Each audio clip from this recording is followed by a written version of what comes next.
আপনার এক্স যৌবনের ১ম প্রেম তো ছাত্রলীগ। আপনি কি ছাত্রলীগকে মিস করেন? এখানে যে একটা জিনিস আসছে, আপনার যৌবনের ১ম প্রেম ছাত্রলীগ, এটা আপনি কেমনে জানলেন?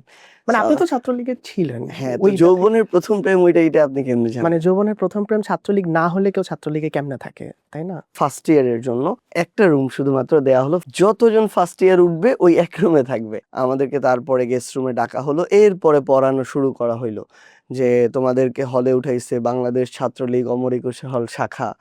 আ তারপরে হচ্ছে first year, second year normally হচ্ছে হলে উঠার কোনো নিয়ম নাই।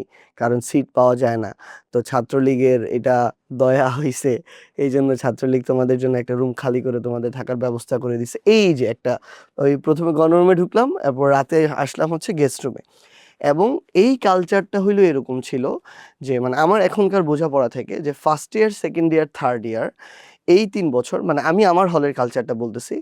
যেটা ছিল যে আপনি যদি ছাত্রলীগের প্রোগ্রাম গেস্ট রুম করেন, তাইলেই আপনি হলে থাকতে পারবেন, নাইলে পারবেন না। আমার তো কখনোই পোস্ট ছিল না ছাত্রলীগের। আচ্ছা। মানে আমাকে ওই মজার বিষয় হলো আমাকে ছাত্রলীগের নেতা বানানো হইছে, কি বলবো, ন্যারেটিভ দিয়ে অভ্যুত্থানের পরে। তার আগে মানুষও জানতো না, আমিও জানতাম না।